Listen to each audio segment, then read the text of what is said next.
In the last video, we looked at the rules to indices. So let's this time put them into practice. We're going to solve exponential equations. So that's what we call equations dealing with this many powers and indices. So I'll just go through each of them. They're each a little different, to be honest, all tricky. You probably have enough right now to pause the video and try and do them yourself.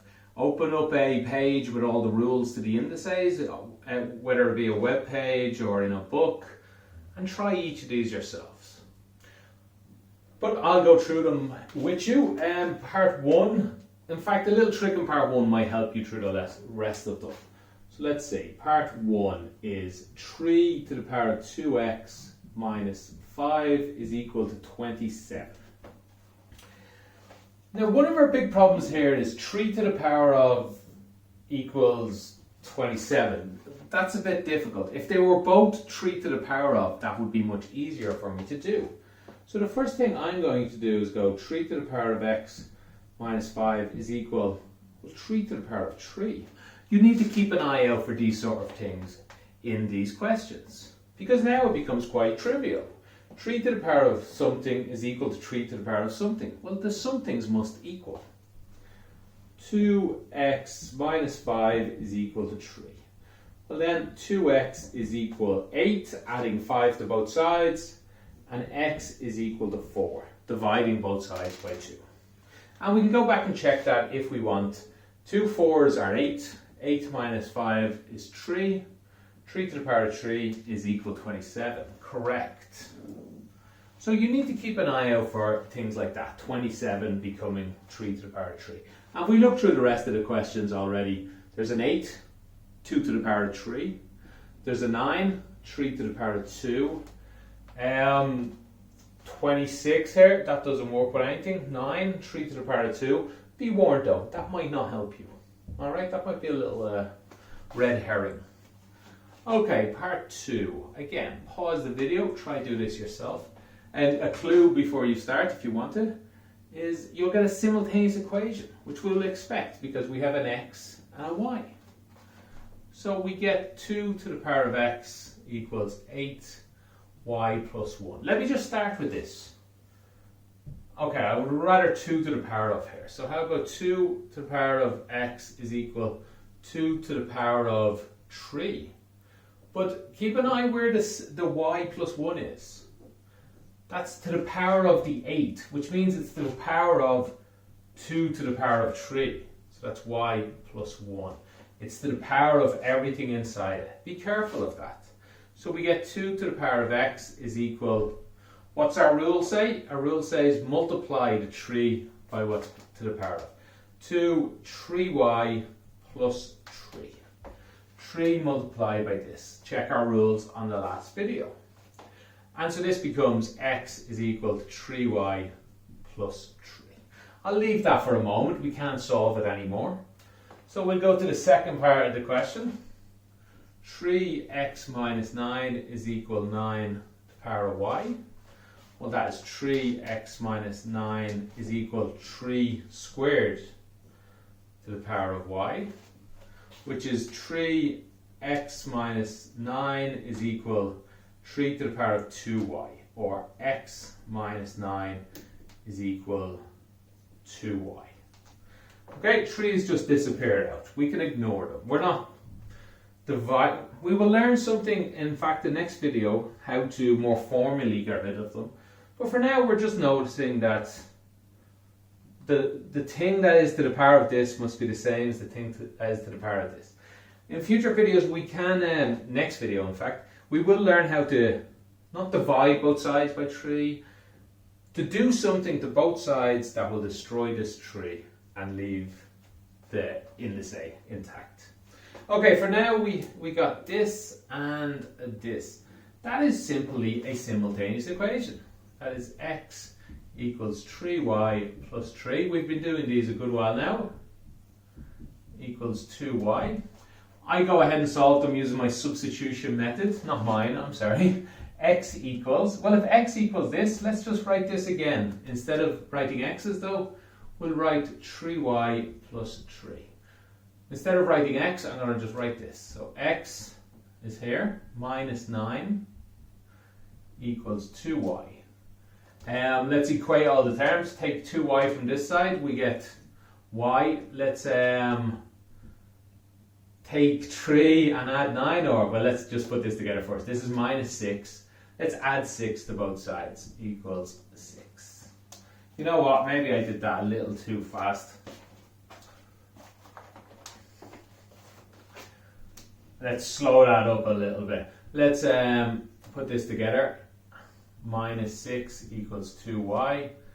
And then take 2y from both sides, we get y on the left. Add 6 to both sides, we get 6 on the right.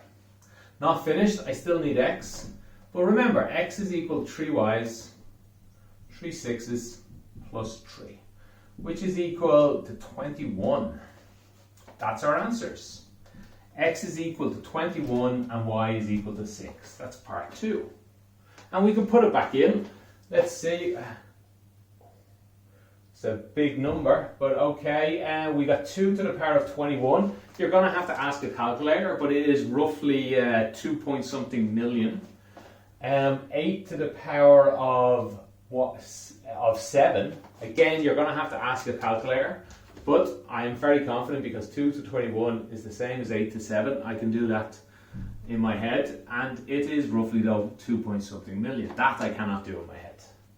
2 to the power of 10 is 1024. That's a famous number. So 2 to the power of 10 multiplied by 2 to the power of 10 must be 2 to the power of 20, which is about a million.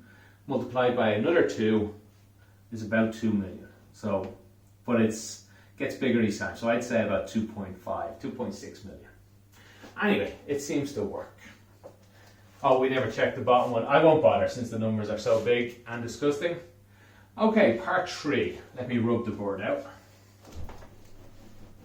3 is a tricky one. 2 to the power of x plus 2 to the power of x plus 1 plus 2 to the power of x plus 2 equals 224. Right, the trick here is to notice something. We would like to get lots of things being the same. 2 to the power of x. There's a 2 to the power of x here, there's a 2 to the power of x here. But unfortunately, it's not interacting with this 1 very smoothly. So we would, well, let me show you what I want to write. 2 to the power of x, instead of writing plus 1 here, I have the option to write 2 multiplied by 2 to the power of x. Have a look why that is. This is 2 to the power of 1 multiplied by 2 to the power of x. X plus 1. That's one of our rules. And you'll see in a moment why that is so useful to me. This is 2 to the power of 2 times 2 to the power of x. I won't bother with the brackets. 2 and the x is equal to 2 to 4. Now this can be solved at this point. But I'll just show you another trick that sometimes helps people. I don't necessarily use it myself, but a lot of people, they don't like dealing with all these 2 to the power of x's. So they find it much easier to just pick any letter you want, really any letter you want. In this case, we'll say y, and put it equal to 2 to the power of x. Write this question again and see if it looks a little easier to you. So this becomes y plus 2y plus 2 to the power of 2 is 4. 4y equals 224. This is a lot easier to do. What have we got here? 6y's, 7y's. 7y is equal to 224. Well, that is simply y is equal, 7 goes into 210 30 times and 14 left over, so that's 2 times. So y is just equal to 32. No, but please remember, we did just make y up. Y is our own creation, so you don't want to be showing the examiner something you created. He doesn't know what that means. So we better change it back. So that's just 2x is equal to 32. Now you don't have to have done that. Lots of students would solve this without changing it back to y, but it does make it a little easier, I think. It does it stops you making as many mistakes. So this is simply a question. 2 to the power of what is equal to 32? Check on a calculator. 2 to the power of 3, 8. 2 to the power of 4, 16. 2 to the power of 5.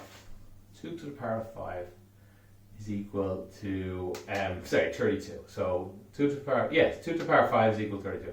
Well, then that must mean x must equal 5.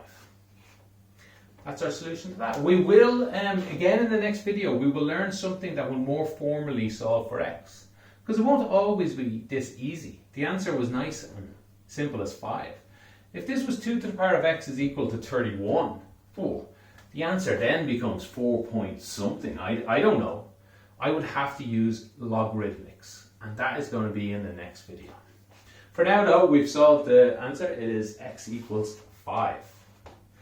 Let's see, we should get 4 done between here and over here. Though I don't really like doing it on the right. Let's see, we'll do most of our messy stuff here though. Let's see, 3 to the power of 2x plus 1 plus 26, 3 to the power of x minus 9 equals 0. We'll use the same trick to get rid of this 1. We'll write 3 multiplied by 3 to the 2x plus 26, 3 to the power of x minus 9 equals 0. 3 to the 2x is different than 3 to the x. We're going to have to do another trick. Let's see, 3 to the power of 3 to the power of x. This is what I'd like. It would match up with this one. That would be good for me. So how will we get the 2 out? We could go 3 to the power of x times 3 to the power of x, maybe. You know what? No, that's not going to help us too much. But that gives me an idea. 3 to the power of x times 3 to the power of x is 3 to the power of x squared. And that is the trick that will help us here. Remember, that's one of our rules. Something to the power of power outside the bracket will just multiply by this power. 2 by x, 2 by x. And that is actually going to help us a lot. You might not see why. I recommend you pause it and have a think why. Maybe put it equal to x again. 3 to the power of x, put it equal to y. Maybe that would help you see what's happening here. Let's do that, in fact. 3 to the power of 3 multiplied by y to the power of 2, y squared, plus 26, just y, minus 9 equals 0. This is simply a quadratic. Like we've done many quadratics before this. 3y squared plus 26y minus 9 equals 0. Lots of students, if there's a number bigger than 1 here, they like to use the minus b formula. Go ahead. Go ahead and do the minus b formula, but this one actually does work without it. But please, do not be ashamed of using it. It takes an extra 10-15 seconds. And if you are happier with it, I am happy. Right, so we're looking for a number to get 3y squared. Well, it must be 3y and y. It's a prime number. It's the only way we can do it. This one's trickier. It could be 1 and 9. It could be 3 and 3. So let's just try some of them. 3 times 3 would be 9. 3 times 1 would be 3. That's 12. Okay, that's not going to get up to 26. So it must be the big number here. 9 times 1. Let's see if that works. 3 nines are 27. Minus 1 will get to 26. This must be a plus. Did that work for this guy? Minus 1 times plus 9, minus 9. It does in fact work. So our answer becomes 3y minus 1 equals 0. Y plus 9 equals 0. Sorry, this should be a y. Let's add 1 to both sides. 3y equals 1. Y is equal 1/3. Y is equal minus 9. We've solved y, but remember, we created y. We invented it. You cannot tell the examiner the answer is y is equal 1/3. Their question will be, what the hell is y? Now they'll understand what it is, but they didn't ask you what it was. They didn't ask you why. Y doesn't even exist. They asked you x. So we better replace what we put y in for. Y we put in 3x. So we better say 3 to the power of x is equal 1/3. 3 to the power of x is equal minus 9. So now we can see we don't actually have the answer yet. We're still looking for x. So we're asking ourselves 3 to the power of what is equal to 1/3. That's a hard question. Some of you might know, some of you don't. Let me rewrite it a little bit. One of our rules said about things divided. Well, that's the same as 3 to the power of minus 1. So this simply tells me x is equal minus 1. This one now, oh, there's a problem. I'd like you to try and figure that one out. You'll be there a while because there is actually no answer. There's nothing to the power of 3 that will equal minus 9. 3 to the power of, there's nothing that will equal any minus number. This just doesn't have an answer. That might seem strange. Why? What? Why doesn't it have an answer? Because remember, we invented y. Y has an answer. Nobody said x had to here. We invented it. It just didn't happen to not give an answer. That's fine. We got at least we got one answer. That's good. But no, there was only one answer to get in this question. Even though it was a question involving powers, or squares even, we sometimes expect two answers, but not always, especially when there was another power changed in here. So that's it. That's our final answer for part 4. X is equal to minus 1. If you have any questions, especially that last part, write it in the comments. I will do my best to help you out. And until next time, have a good day.